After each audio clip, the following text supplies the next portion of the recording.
प्रभु तेरी वाणी जीवन की रोटी, नैनों की ज्योति अंधेरा मिटाती।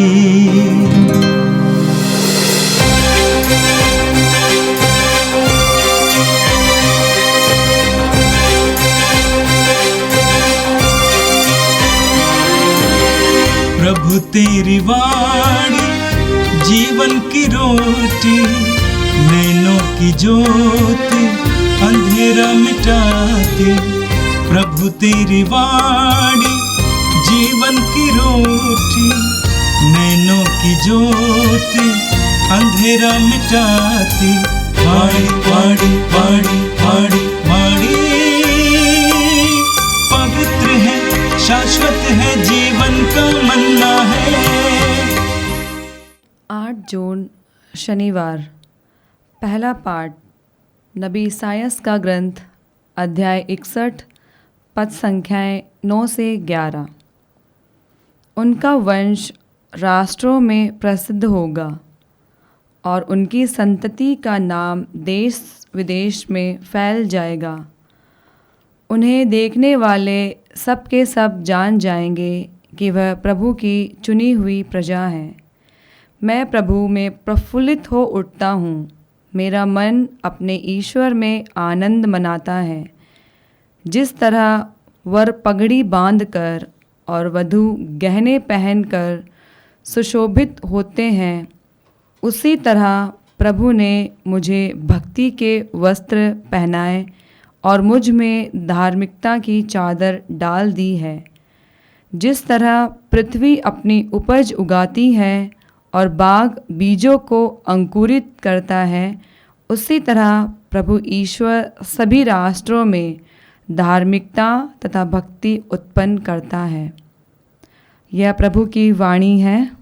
संत लूकस के अनुसार पवित्र सुसमाचार अध्याय 2 वाक्य संख्या 41 से लेकर 52 तक। यीशु के माता पिता प्रतिवर्ष पास्का पर्व के लिए यरूशलेम जाया करते थे। जब बालक 12 बरस का था तो वे प्रथा के अनुसार पर्व के लिए यरूशलेम गए। पर्व समाप्त हुआ और वे लौट पड़े, परंतु बालक यीशु अपने माता पिता के अनजान में यरूशलेम में रह गया। वे यह समझ रहे थे कि वह यात्री दल के साथ है, इसलिए वे एक दिन की यात्रा पूरी करने के बाद ही उसे अपने कुटुंबियों और परिचितों के बीच ढूंढने लगे। उन्होंने उसे नहीं पाया और ढूंढते ढूंढते वे यरूशलेम लौटे। 3 दिनों के बाद उन्होंने यीशु को मंदिर में शास्त्रियों के बीच बैठे उनकी बातें सुनते और उनसे प्रश्न करते पाया। सभी सुनने वाले उसकी बुद्धि, उसके उत्तरों पर चकित रह जाते थे। उसके माता पिता ने उसे देखकर अचंभे में पड़ गए और उसकी माता ने उससे कहा, बेटा, तुमने हमारे साथ ऐसा क्यों किया? देखो तो तुम्हारे पिता और मैं दुखी होकर तुमको ढूंढते रहे। उसने अपने माता पिता से कहा, मुझे ढूंढने की ज़रूरत क्या थी? क्या आप यह नहीं जानते थे कि मैं निश्चय ही अपने पिता के घर होऊंगा? परंतु यीशु का यह कथन उसकी समझ में नहीं आया। यीशु उनके साथ नाज़रेत गए और उनके अधीन रहे। उनकी माता इन सब बातों को अपने हृदय में संचित रखा। यीशु की बुद्धि और शरीर का विकास होता गया। वह ईश्वर तथा मनुष्यों के अनुग्रह में बढ़ते गए। यह प्रभु का पवित्र सुसमाचार है। ख्रिस्त प्रभु की जय। यीशु में मेरे प्रिय भाई और बहनों, कल हम लोगों ने यीशु के पवित्रतम हृदय का पर्व मनाया। यीशु के पवित्रतम हृदय ईश्वर के अकथनीय प्रेम का एक सबसे बड़ा प्रमाण है।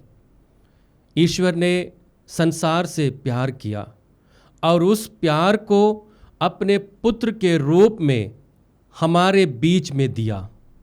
आज हम लोग निष्कलंक कुंवारी मरियम के हृदय का पर्व मनाते हैं। यह हृदय हमें ईश्वर के उसी प्रेम के सहभागी होने का एक उदाहरण देता है कि किस प्रकार से मनुष्य जब ईश्वर के प्रेम को भली भांति समझकर अपने जीवन में आत्मसात करता है तो उसका हृदय माँ मरियम के हृदय के समान निष्कलंक और ईश्वर के प्रेम से परिपूर्ण हो जाता है।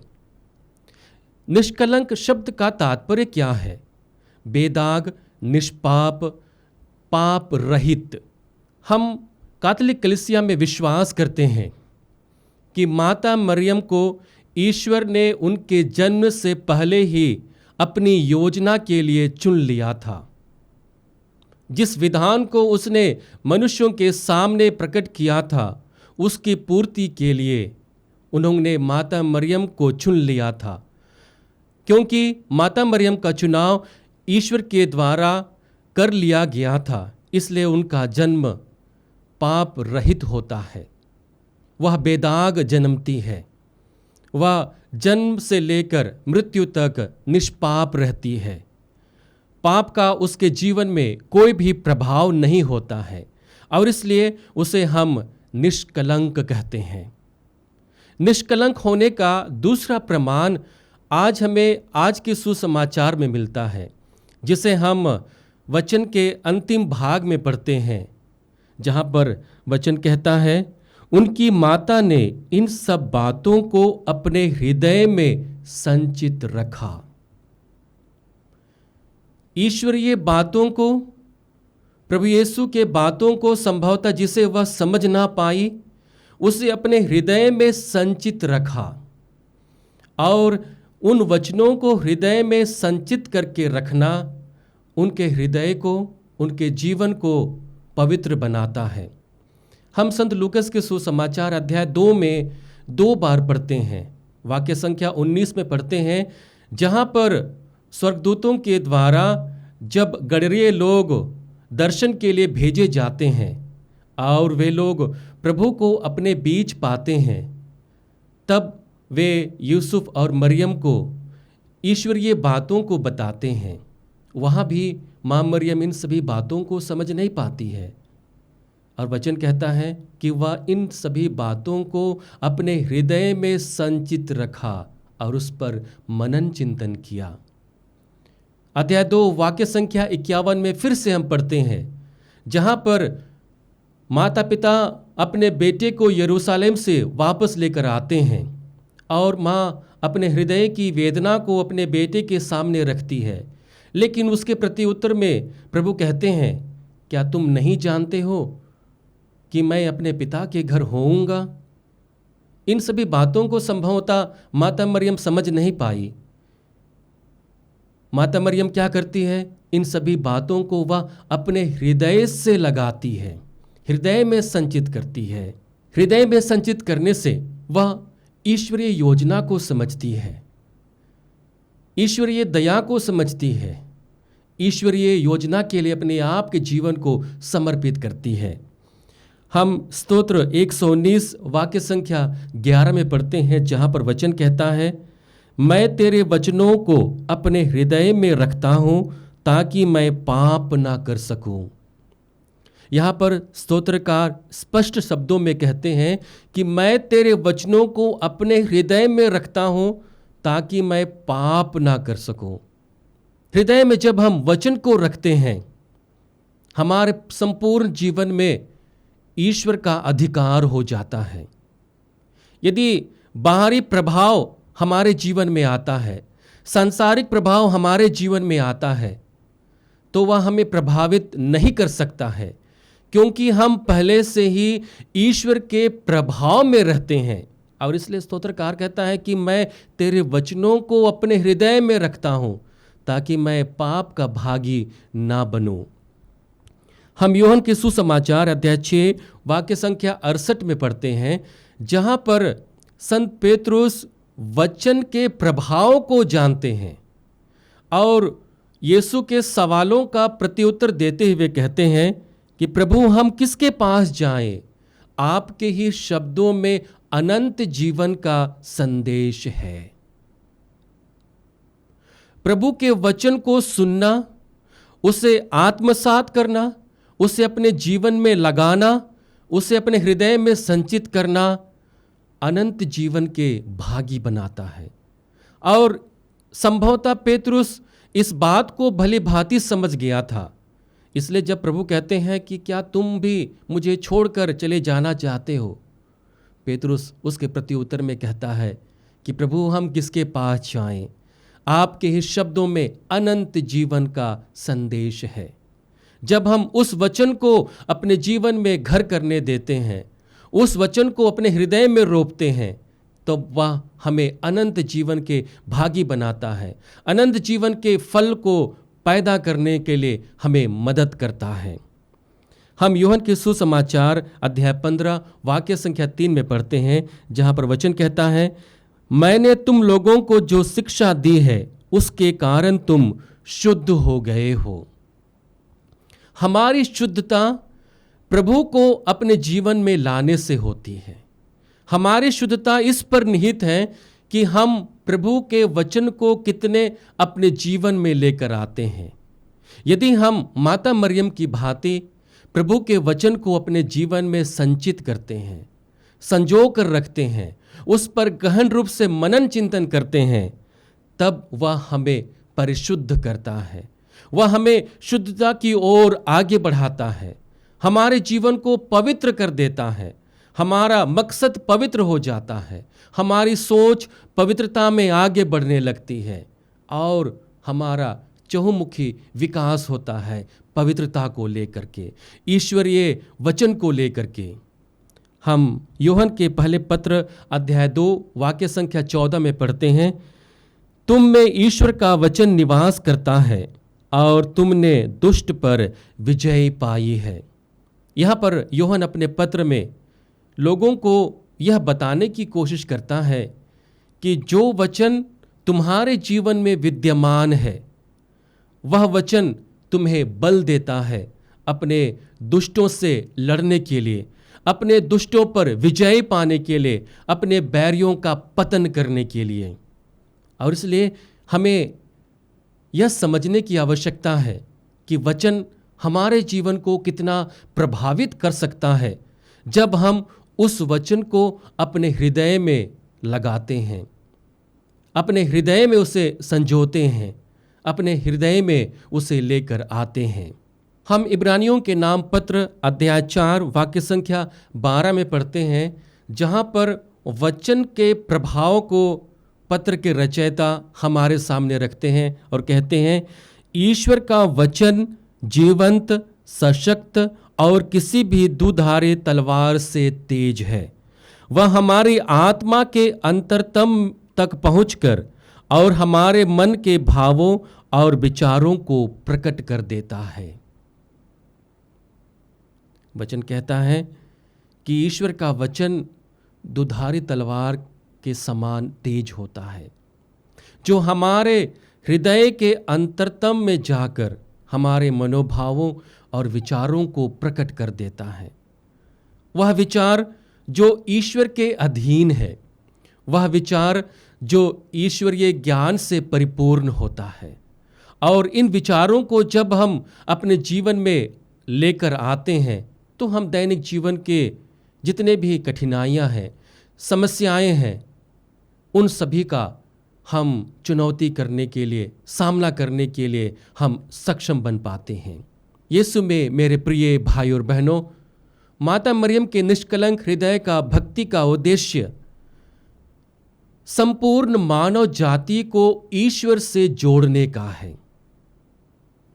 और यह पर्व हमें विशेष रूप से अपने जीवन पर मनन चिंतन करने के लिए, वचन की महत्व को समझने और उसे अपने जीवन में आंगीकृत करने का एक सुअवसर देता है, माता मरियम की भांति। इसलिए माता मरियम का हृदय हमें बल प्रदान करता है, सहायता प्रदान करता है, एक उद्देश्य देता है कि हम प्रभु के प्रेम के सहभागी बने। और इसलिए हमारा जीवन जब ईश्वर के वचन से फलता फूलता है, हमारा हृदय जब परिशुद्ध हो जाता है, हमारा जीवन जब ईश्वरीय वचन के अधीन रहता है, तब हम ईश्वर की ओर अभिमुख होते हैं। हमारा जीवन ईश्वर के साथ जुड़ जाता है और यह पर्व हमें विशेष रूप से इसकी ओर संकेत करता है कि हम अपने जीवन में माता मरियम की मध्यस्थता द्वारा ईश्वर से जुड़ते हैं। माता मरियम के निष्कलंक हृदय के प्रभाव के द्वारा हमारा मेल ईश्वर के साथ होता है। तो आइए, जब हम इस पर्व को मना रहे हैं, हम प्रभु से प्रार्थना करें कि हमें प्रभु वह बल दे कि हम माता मरियम की भांति वचनों पर मनन चिंतन करते हुए, वचनों को अपने जीवन में लागू करते हुए हम ईश्वर से जुड़ जाएं। हे सर्वशक्तिमान पिता परमेश्वर, हम धन्यवाद देते हैं आज के सुंदर दिन के लिए।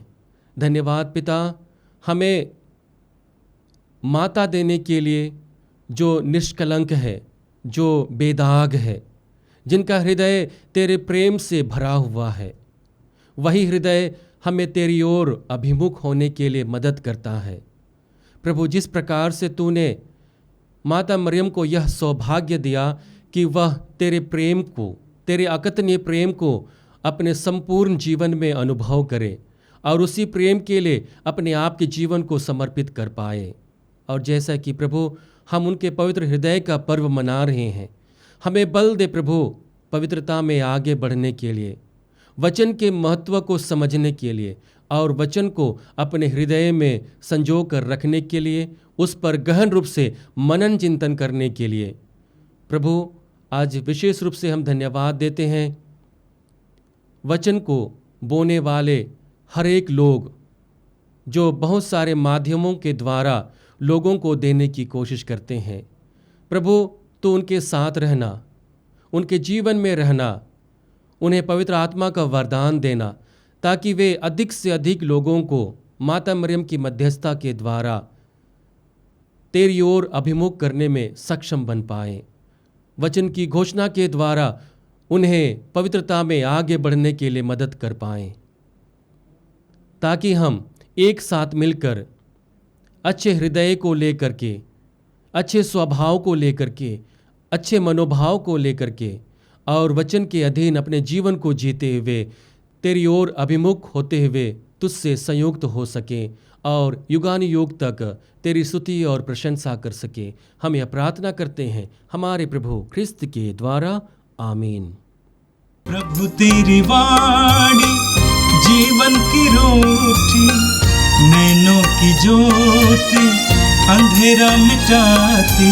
वाणी वाणी वाणी वाणी वाणी